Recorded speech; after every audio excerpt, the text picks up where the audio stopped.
Before Facebook, Instagram, or TikTok became household names, there was MySpace, the original social media juggernaut that defined an era. For millions, it was the first glimpse into what a connected digital world could look like. MySpace wasn't just a website, it was a cultural phenomenon that gave users the freedom to express themselves like never before. Whether through customizing their profiles, sharing their favorite songs, or discovering new bands, it dominated the internet at its peak, a place where friendships were forged, trends were born, and boundaries of self-expression were pushed to their limits. But, as quickly as it rose to fame, MySpace fell into obscurity, leaving behind a legacy of innovation and a cautionary tale about the fleeting nature of online success.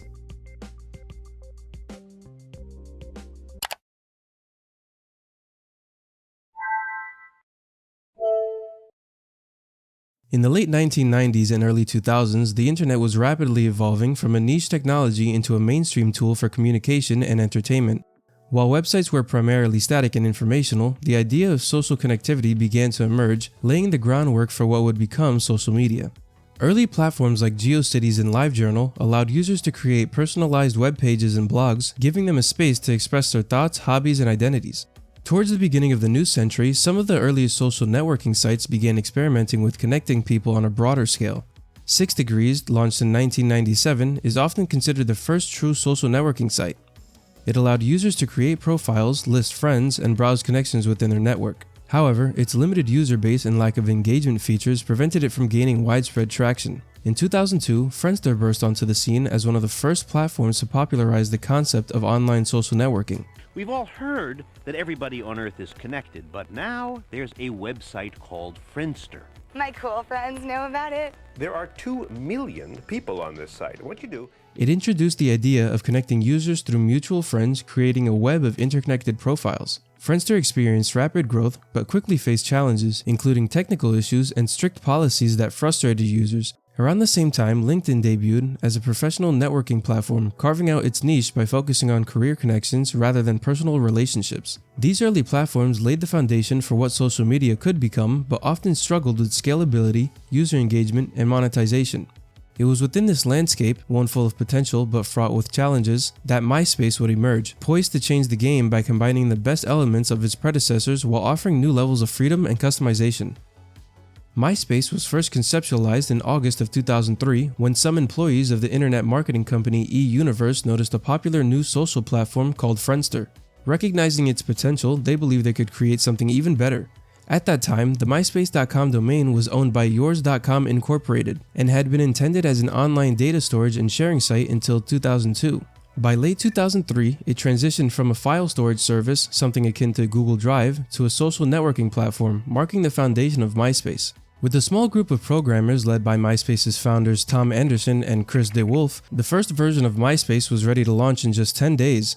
The speed of its development can be attributed to several factors. They had a clear vision of the features they wanted to implement, inspired by Friendster. They leveraged eUniverse's existing resources, including a skilled programming team and a massive email list of 20 million subscribers to help spread the word about MySpace, and they opted to use the ColdFusion server hosting instead of Java server pages, which not only sped up development, but also made their service run significantly faster than Friendster's.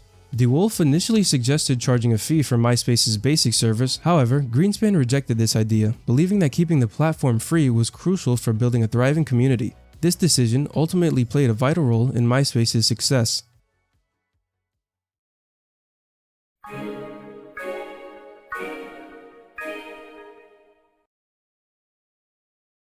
MySpace. This little website, it's an underground website called MySpace. Do you love MySpace, Sarah? What the hell do you think?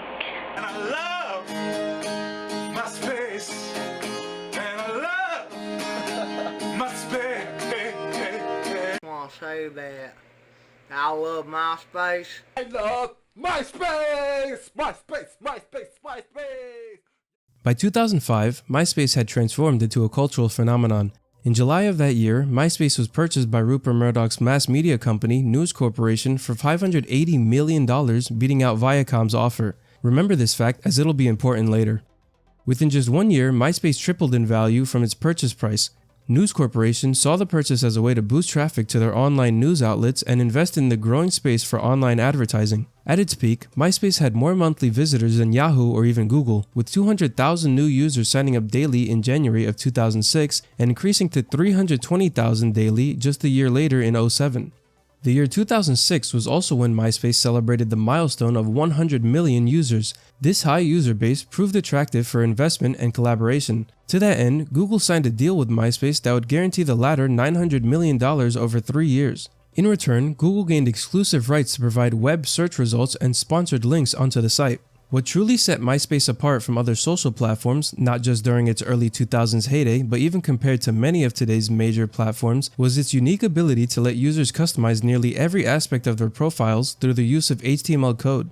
Users could customize their backgrounds, fonts, colors, photos, add music players and videos, and even put their own custom graphics.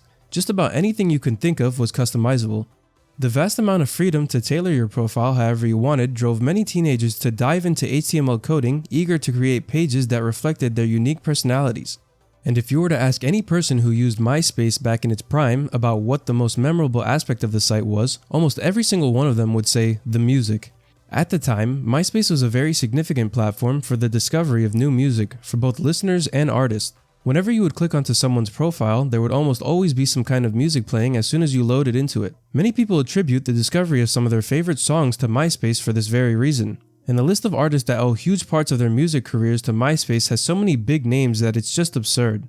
Funnily enough, this feature of allowing endless amounts of customization options that MySpace had was not even intended to be added in the first place and came about completely by mistake. You see, 1 month after the site's 2003 launch, MySpace's chief developer resigned, as Julia Angwin details in her 2009 book, Stealing MySpace. This left the remaining team with the site written in the Perl programming language, which nobody else at the company was familiar with. In response, the team paid developers Gabe Harriman and Tuan Nguyen to rewrite the entire site in Adobe's Cold Fusion. During their overhaul of MySpace, Harriman and Nguyen made a pretty big error. They forgot to prevent users from being able to insert their own HTML and CSS into their profile pages, and this big mistake turned into one of MySpace's best and most defining features, as it's what granted its users the freedom of customization that is now so fondly remembered.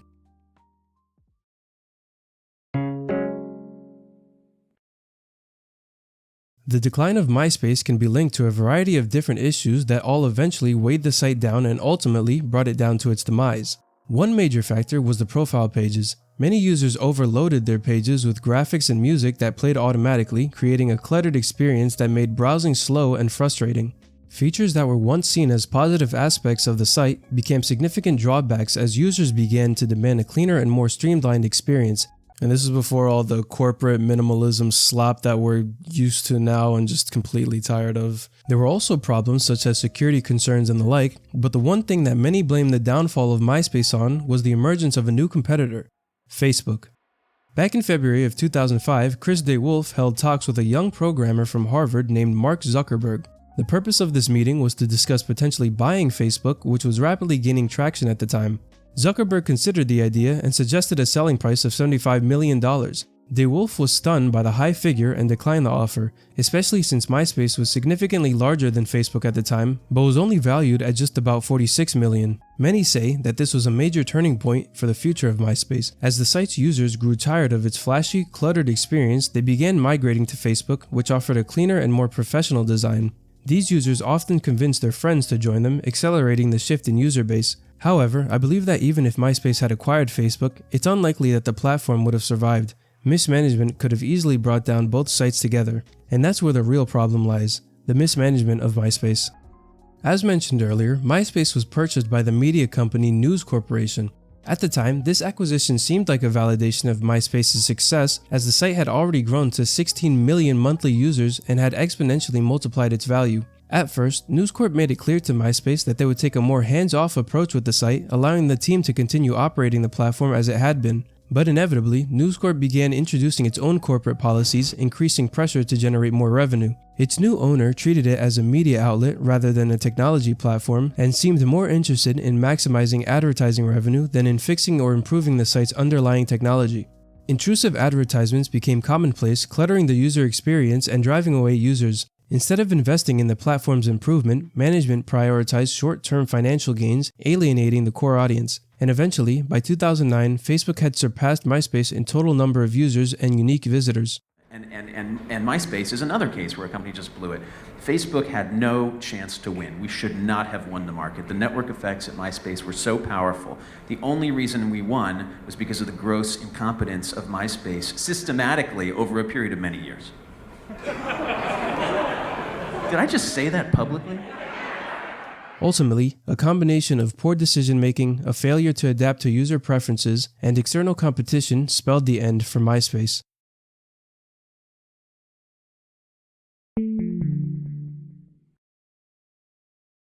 Though MySpace is no longer a major player in the social media world, it still exists in a much different form. Today, MySpace has rebranded itself as a platform focused on music and entertainment, catering primarily to artists and fans, a pivot that, in some ways, aligns with the platform's original spirit during its golden age.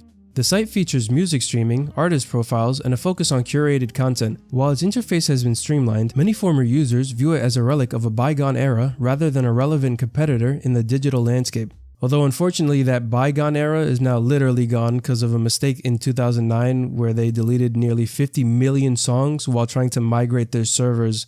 So 2 decades worth of music just down the drain like that. Despite its diminished role, MySpace's enduring presence is a testament to its historical significance. It continues to serve as a reminder for the internet's rapid evolution and the fleeting nature of online trends.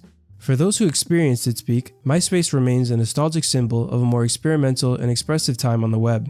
But for those who are not fortunate enough to experience such an era, there does exist a sort of spiritual successor to MySpace that has been gaining slow and steady traction in recent years in the form of Spacehey. Founded in 2020 by Anton Rahm, an 18-year-old German web developer, Spacehey is a social networking service that serves as a homage to MySpace during its peak. Spacehey has many of the same basic functions that MySpace had back in the day, like blogs, interest groups, profile pages, instant messaging, and even its general look and layout are almost identical to the iconic look of early MySpace. And the most important feature that the site recreated was, of course, the option for customization through HTML coding. Rahm stated that his motive for creating such a site was that he was never personally on MySpace during its peak, due to the fact that he was only a few years old when MySpace was popular. However, thanks to older friends in the internet, he heard a lot about it and came to the conclusion that you can't find something like MySpace nowadays, where everyone can be this creative, and decided to put his web development skills to use to fix this problem. And so, Spacehey was born. As of June 2024, the site has over 1.1 million users and is still growing. I even made my very own Spacehey account, and this site was actually my inspiration behind making this video recounting the history of MySpace in the first place. So, for those who missed MySpace's charm or were too young to experience it, Spacehey offers a chance to relive that unique era of creativity and connection. MySpace's rise and fall encapsulate the dynamic nature of social media and the universal need for self-expression. Its legacy serves as both an inspiration and a cautionary tale, reminding us that adaptability is key in the digital landscape. As new platforms like Spacehey emerge, they continue the quest for community and individuality, proving that the desire to connect remains timeless. This is all going on MySpace. 1, 2, 3.